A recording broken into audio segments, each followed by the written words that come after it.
Isang panibagong kontrobersyang yumanig sa Administrasyong Kuting matapos mabuking si Ilocos Norte Representative Sandro Marcos sa muli panunuhol sa ilang opisyal ng gobyerno. Ayon sa mga lumabas na ulat, may mga ebidensyang nagpapakita ng lihim na transaksyon kung saan nag-alok umano si Sandro ng malaking halaga kapalit ng pabor sa ilang proyekto at batas. Dahil dito muling nabuhay ang usapin ng katiwalian sa Malacanang kung saan sangkot din umano sina Pangulong Kuting Jr. at unang ginang Liz Zatanas Max. Sa kabila ng matinding aligasyon, nananatiling tahimik ang kampo ni Sandro at ng palasyo tungkol sa isyong ito. Gayunpaman, ilang opisyal na ang nagpahayag ng kanilang pagkabahala sa umano'y garapalang kilos ng pamilya ng diktador sa pagpapalakas ng kanilang kapangyarihan sa gobyerno. May mga grupo na rin ang nananawagan ng agarang imbestigasyon upang mapanagot ang mga nasa likod ng di umano'y sistematikong katiwalian sa administrasyon. Dahil sa lumalalang isyu, mas lalong lumalakas ang panawagan ng publiko para sa hustisya at pananagutan. Maraming mamamayan ang nagtatanong, mananatili ba sa pwesto ang mga diktador sa kabila ng mga kontrobersyang bumabalot sa kanilang pamilya o tuluyan ang babagsak ang kanilang impluwensya sa gobyerno? At yan nga ang balitang ating pagkakatutukan. Ngunit bagong lahat, siguraduhin mag-subscribe at ihit ang notification bell para sa patuloy na pagtutok sa mga silip ng bagong balita sa tunay na boses ng basa.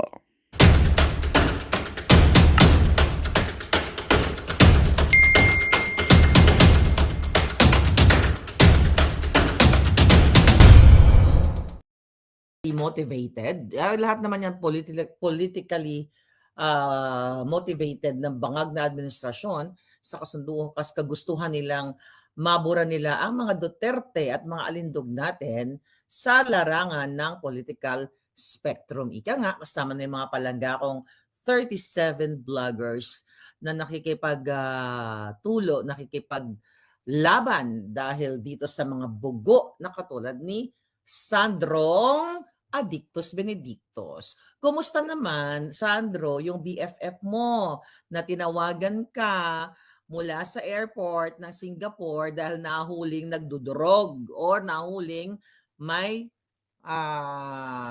may mga ano tawag diyan, pulburon na mga residue. Kaya manahimik ang jutang Ginemes ka na sakang alimano.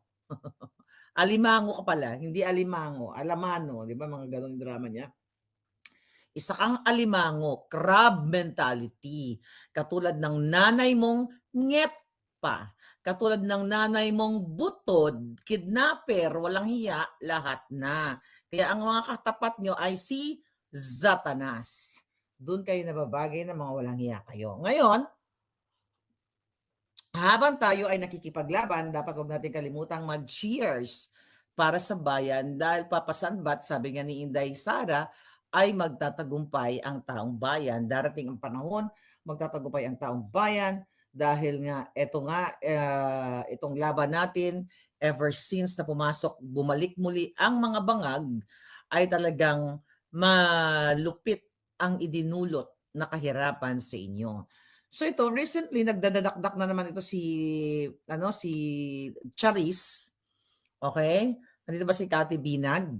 Okay, ayun naka-witness yan, no? I mean, alam niya yan, yung mga naka-witness na yung tatay ni Sandro ay Adictus Benedictus. Kaya kung merong high crime, merong pang-aapi sa bayan, panglulustay, pagnanakaw, dapat nga ang mga Marcos ay matagal nang nailibing, hindi lang 7 feet below the ground. 6.352 trillion below the ground. Okay? Ganun kalalim nang hindi na sila mapamarisang muli. No, sabi ni Sandro, na-interview siya, si Sandra, si Charis. So, shout out kay Miss, kay Miss Palangga. Ang dami ko kasing mga miss, wag natin, baka ma-interpret yung ating alam mo yan, yung kausap ko ngayon.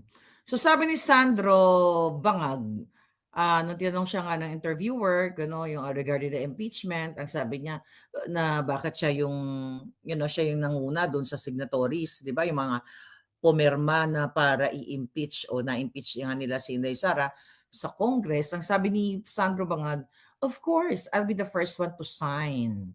Kung sasabihin ba ng tao na gusto niyang hukayin yung lolo mo at itapon yung katawan sa West Philippine Sea, sasabihin ba niya na gusto niyang patayin ang Pangulo at ang First Lady ng aking magulang At bakit naman magugulat ang tao na pipirma ko diyan? Unang-una, ikaw Sandro, hindi ka naman Pilipino, 'di ba? Daw 'pag nagsalita ka nga ng Tagalog parang ikinahiya mo pa, napipilitan ka. 'Di ba ang sabi ng nanay mo, very royal ka. Okay. Very royal, no, no, no, very royal, nanay ba niyan? Basta may nagsabi, very royal, very British. Oo, tama naman. Very royal na isang alipin. Mukha kang alipin sa gigilid. Alam mo yung itsura ni Sandro, parang yung taga-dila ng ano, grease trap. Alam mo yon? Tanginang ito, anong royal ninyo? Ang nanay mo sindikato. Sindikato ka ng royal. Visit ka. Yan, pag nakita ka sa London, ang ina, yung mga tina-target ko talaga sa ano eh, sa yung mga sindikato, yan ang mga tina-target ko eh. Hayop na to. Hindi uobra yung mga sindikato na yan sa akin. Anyway, unang-una, magpasalamat ka kay Pangulong Duterte, kay Inday Sara, mga walang hiya kayo, noong pinalibing ang lolo mo. Okay?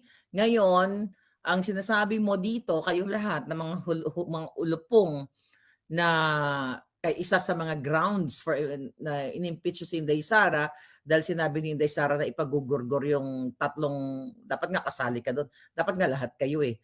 Pero nakalimutan mo na hindi naman sinabi ni Inday Sara, actually hindi mo nakalimutan, bangag lang talaga kayong pamilya, na kapag nagurgor nyo, kapag ginurgor si Inday, it's the same thing nga kahapon, kinumpare natin, ang sinabi ni President Trump sa Amerika na kapag siya ay ginurgor, okay, ng mga mga kalaban ng bayan ay gugurgur, may inatasan na din siyang gugurgur. Yan ang gamitin nating words.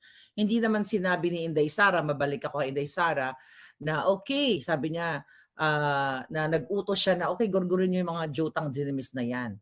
So merong kapag dadadadan. Ang ganda ng gising ko lang ngayon mga palangga. So we all know na hindi naman to matutuloy, hindi sila magwawagi na ma-remove nila si Inday. Dahil may lalabas na mga may mga lumabas na nga ng mga ebidensya na nagkabayaran talaga diyan sa Congress, yung mga ulupong na yan. Okay? Then also may mga nag-send pa sa atin ng mga list ng mga natanggap ng mga jutang ginimis na ito, ng mga pumirma like through AKAP, Ayuda, AIX, mamaya discuss natin. So alam naman natin mga kababayan na ito ay talagang politically motivated. At ikaw, Sandro, okay, kahit kailan hindi kayo magwawagi sa inyong kademonyuhang ginagawa kay Inday Sara sa mga Duterte para sila ay tanggalin sa larangan ng politika. Dahil ang nanay mo, malapit nang pumantay ang paa. At ang tatay mo, pag sobrang ma-overdose na yun sa kadudurog, at ikaw, lahat kayo mga yawa kayo, baka bumula na bibig nyo. Ngayon magpapalechon kami. Magpapakotsinilyo yung friend ko. Di ba? Anyway, mga palangga. So, nakakatuwa naman dahil si Inday Sara ay cool lang sa kabila ng pagigipit sa kanya. Ang sabi nga ni Inday Sara na mas masakit pa ang maiwanan ng jowa kaysa sa impeachment. Alam mo kung bakit ganyan yan si Inday Sara? Na cool lang, na pinaubayan sa kanya mga lawyers. Huwag niyong inahamon yan. Alam mo yan, bangag. Marinig ako ng kapitbahay. Teka, hinahan ko lang. Baka makatok tayo. So, baka naman pag natuloy yung mga hearing na yan, baka naman ilagay ni Inday sa billboard yung mga videong ebidensya niya. Hindi yun malayo mangyari. Akala nyo, nasa inyo ang huling halakhak? Ha? Baka gusto nyong magbayad pa ang lahat ng mga supporters ng bayan sa New York o sa Paris or sa Dubai or sa Tokyo o sa Morocco, di ba? Mag-hire pa kami ng mga billboards para yun na ilagay lang doon yung mga pagsisinghot ni Bangag. No, hindi. Alam nyo na yan. Yung iba pang mga videos na panangga ni Inday Sara. Kaya cool lang yan eh. Huwag nyo hinahamon yan. But ganoon pa man, thank you kay Spokes Harry Roque na isa pa sa tinutuligsa ng mga bangag. Palibhasa, napakagaling na abogado. Shout out sa iyo, Spokes Harry, sa pagtulong sa aming mga vloggers na in terms of legal battle. Thank you. So sabi nga ni Spook Sari Roque na malabo, baka mabokya yung mga plano nilang i-remove si Inday from office. Kasi nga, 'di ba, nag-adjourn na yung Congress at hindi hindi tinanggap yung kanilang articles of impeachment. Kumbaga, um, at aantayin pa nila ang June 2. So, then magkakaroon ng panibagong kasi now is 19th Congress, the next June 30, I think 20th Congress na. So ipinapaliwanag ni Spokesari Roque na kapag hindi yan, okay, which is hindi yan na talakay, 'di ba, sa plenaryo, mabobokya sila. Sa kadahilan ng, okay, sa kadahilan ng panagkaroon ng pag after election, then magbabago ang from 19th, 20th Congress. So yung composition ng mga senators and congressistang mga kawatan, iba na, or yung iba re-electionist, yung iba bago, So, mababaliwala na yan dahil nga paliwanag ng ating magagaling na abogado like Attorney Glencio, Attorney Vic, Attorney Harry, ayan, tandaan yung mga pangalan na yan, na hindi pwede mag-file ng impeachment sa isang impeachable officer ng 2 beses sa isang taon. So, which is good news naman. At may mga galing tayong mga abogado nag-explica dyan at kailangan pang ang busisiin yung mga pumirma na mga yung mga pumirmang mga kongresista na pumayag o na ma-impeach si Inday Sara sa Congress, which is dapat pala yan i-verify pa yung mga signatures. Kung sila ay nanumpa o talagang yan ba ay pinirmahan nila o baka dinoktor lang ni Lisa Tanas. O baka kasi yung stroke ng signature parang pare-pareho, may nag-comment diyan May nagsabi sa akin, may nag-text sa akin na bakit pare-parehong stroke ng parang signature.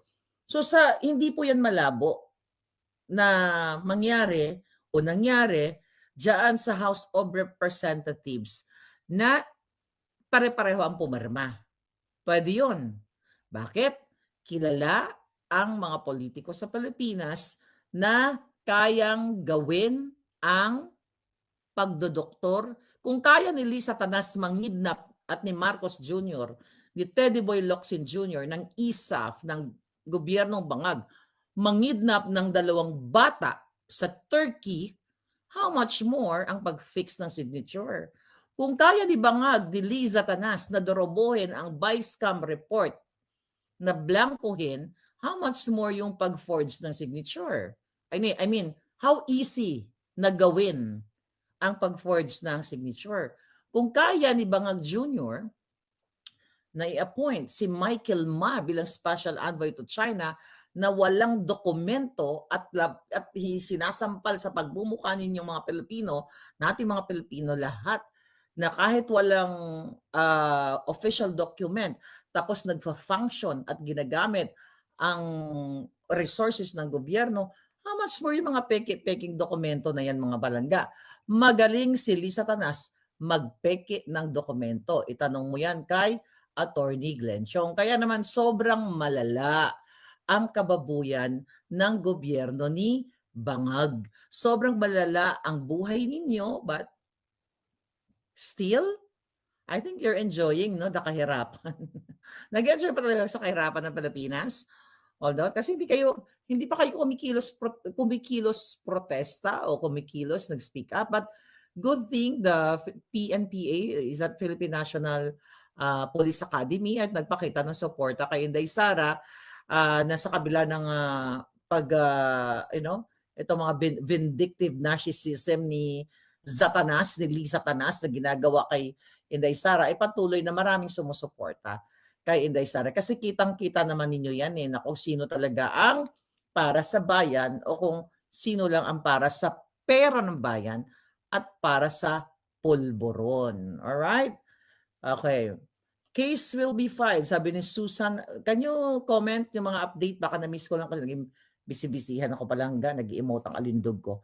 Sabi ni Susan Martinez, case will be filed sa Supreme Court about the buy-scam insertions, Tommy Zaldico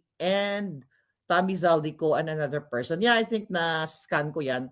That's good kasi dapat hindi lang ang mga bangag na yan ang pwede mag-file ng case laban sa atin, vloggers, critics, you know.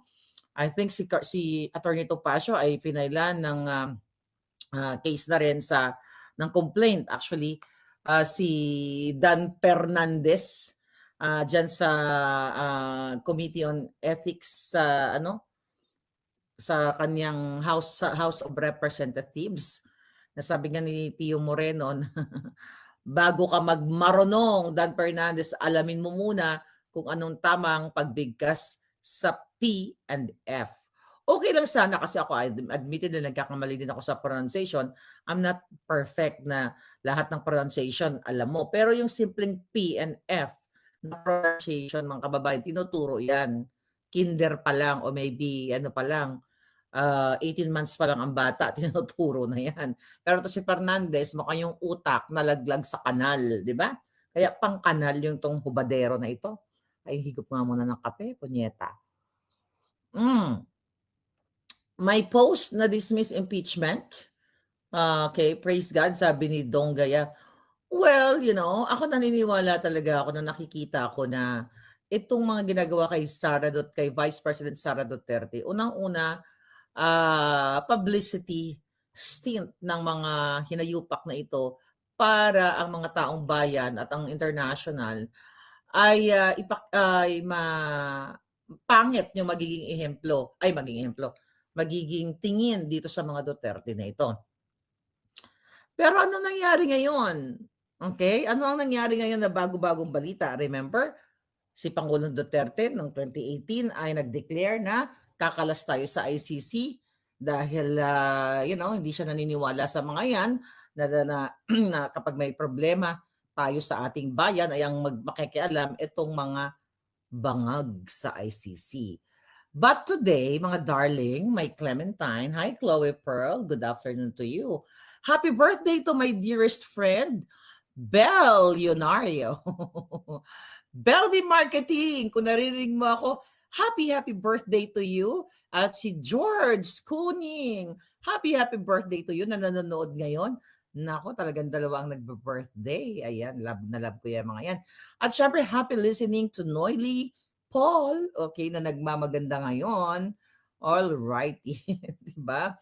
So ngayon mga palangga, good thing na, I think that was yesterday, na ang ating Lolo Trump sa Amerika ay nagdeklara na nga, ay naglabas ng executive order dito sa pag-cancel ng mga privileges like visa or financial nila dito sa Amerika o sa Amerika, mga kababayan, sa mga ICC officials. Dahil nga dito sa gusto nilang damputin o arestuhin ang Israeli Prime Minister na si Benjamin Netanyahu. Okay? Yan ba ang tamang bigkas? But at least nababasa naman natin ng tama. Ang kanilang Minister of Defense na si Yoav Gallant. So anyway, dahil nga sa kinasuhan, yung mga crime dyan sa kasalukuyang, bang sa Gaza and Israel. So anyway, napakagandang balita yan mga palangga. Dahil ang Lolo Trump at sabi ko sa iyo si Lolo Trump at saka si Pangulong Duterte, kambal yata itong mga to eh. Kambal, kasi yung mga polisiya pareho. Baka naman hindi natin alam si Pangulong Duterte isang, what do you call it? Advisor. No, not advisor. Consultant. You'll never know. Anyway, so sabi nga dito sa balita, Trump imposes sanctions on ICC, accusing it of targeting US and Israel. Not only US and Israel, and the Philippines. Diba? So ngayon, ang sabi ni Papa Lolo Trump, the US President has been critical of courts since it's issued war crimes arrest warrant of Netanyahu, who welcomes executive order targeting lawfare against Israel. Kasi nga, sabi dito, Donald Trump has signed an executive order that authorizes aggressive economic sanctions against the International Criminal Court, accusing the body of illegitimate and baseless actions targeting the US and Israel. Okay? And the Philippines. Dagdag ko lang yun, wala yun sa balita. But anyway, I'm glad dahil ang bagong presidente ng Amerika ay nakikita niya yung mga kaletsehan nitong ICC na to. Why, mga kapalangga? Tuloy muna natin. The order grants the US President broad powers to impose asset freezes. So yung mga assets nila, yung mga pera nila sa Jamaica ay naka-freeze na ngayon ng bonggang-bongga. Sana yung nakaw na yaman ng mga bangag, ma-freeze na rin kasi nakuha na nila yun pa konti-konti. Kaya tuloy. At ang sabi ni Lola Trump, "Hi birthday girl, happy birthday to you." And travel bans against ICC. Travel bans against ICC and their family members if the US determines that they are involved in efforts to investigate or prosecute citizens of the US and certain allies. Okay. Ngayon, mga kababayan, napakagandang balita yan. Kasi sa part ng Pilipinas, okay, tingnan lang natin dito. Not part. Sa side ng Pilipinas, ito yung ginagawa nila kay Pangulong Duterte na gusto ng mga buwakan ng inang bangag na Presidenteng Marcos Jr. sa kabila ng hindi natin pagiging, oy, wag mo patayin Jelaw at ako yung dumili mga aking alindog. Happy birthday, girl. All right. All right. I love you too, darling. All right. So ngayon, mga kababayan, di ba? Dahil nga, yun din ang nakikipagsabuatan ang gobyerno ni Bangag. Oh my God, 2023 pa natin ibinalita yan sa inyo na pinapasok nila ang ICC officials sa Pilipinas. Babalikan ko lang. Sisend ko to kay Lolo Trump, ha? Andali. Okay. Ito. Remember, nung binalita ko sa inyo, isisend ko to kay Lolo Trump. Okay? Ito ang sinabi sa atin ng ating puting ahas. Sinend sa akin yung passport. Oh, 'di ba? Galing ko talaga, no? Hindi ako magaling. Ang galing talaga nitong mga mga puting ahas. Oh, tingnan natin 'to. Merong translator, okay, na pinapasok ang bangag na presidente sa pakikipagsabuatan ni Tambaluslos at lahat ng mga kaalyado nila na mga tiwaling opisyal ng ICC para damputin si Inday Sara, si Bato, si Pangulo Duterte, si Bongo, Senator Bongo, lahat ng gusto nilang ipadampot or i-connect, 'di ba? O i-connect or tama ba? I-ask, hindi ko maisip yung right word. But anyway, para idamay dito sa war on D na ito na nung time ni Pangulong Duterte, yung EJK nila ay dapat daw si Pangulong Duterte ay malitis doon sa The Hague. Sabi nga ni Pangulong Duterte dyan, excited na nga siya pumunta doon eh. Remember the Senate hearing, sinabi ng Pangulong Duterte, sabi ni Pangulong Duterte, gusto ko mang mamasyal, ma'am. Alam mo, nakakatuwa talaga ang ating Pangulong Duterte. Alam mo, namimiss natin si Pangulong Duterte, no? May nagsabi dyan kanina, BRRD, Vice President, and Inday Sara for President. Pwede naman. So anyway, balikan ko ito mga chika boom boom. So noong October, sinento sa atin ng puting ahas. At isisend ko itong mga personalidad na to kay Lolo Trump na naman, okay? Etong si Bracken na ipinanganak sa Pilipinas ay pumasok noong October sa atin para serve as a function as a translator sa mga tiwaling ICC official na nagngangalang si Rosato. Ayan. Pinakita ko na to sa inyo, di ba? Pakita natin yung kanilang passport pero hindi lahat. Okay, ayan o. Pakita ko lang. Di ba? Hawak ko yung mga passport ng mga yan. Yan lang kasi natin pwede lagay yung information lahat. Okay? Pakita ba natin yung face lock, di ba? Yung ano lang, pintahan lang natin yung face lock niya. Ano mang citizenship nito? Okay, Rosato, British citizen. Okay? So, ito yung mga kinontrata ng Bangag Administration na pinapasok dyan ni Bangag at hinaus nila or in-accommodate nila sa bonggang-bonggang hotel. Balikan lang uli natin ito mga kababayan.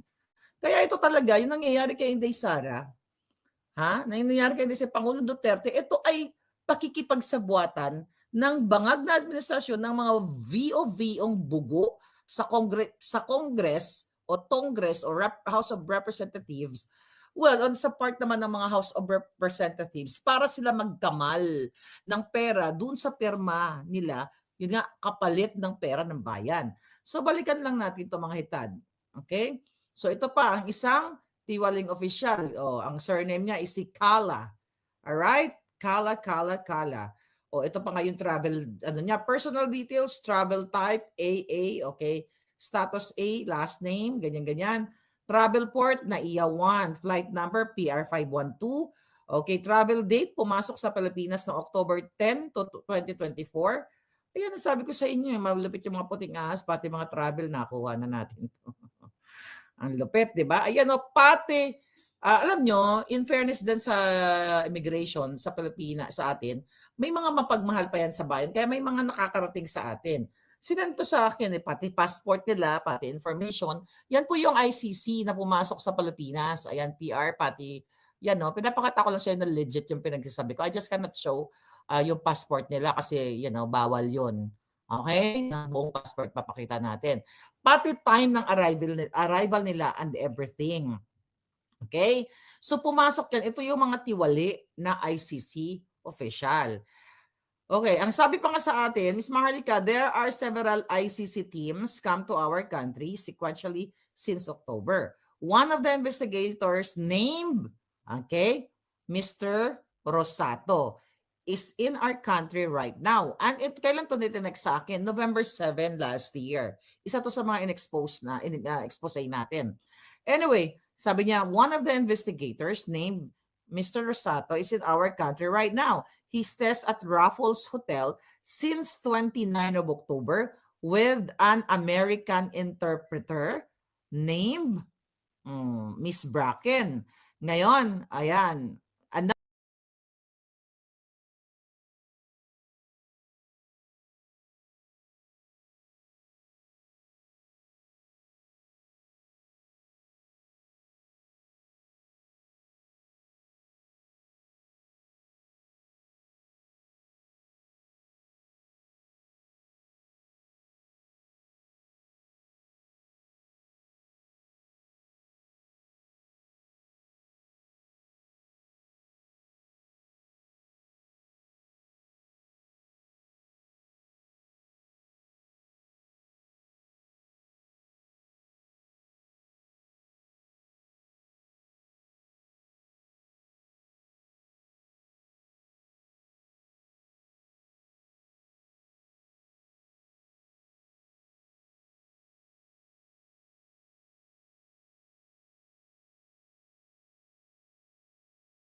Magandang balita ang hatid namin sa inyo ngayong araw. Sa pagtatapos ng aming balitaan, nagbigay kami ng mga mahalagang impormasyon. Maraming salamat sa pagtutok at pagsuporta sa aming programa. Huwag kalimutang manatili sa mga susunod na araw para sa mga bagong balita at mga kwento na dapat nating abangan.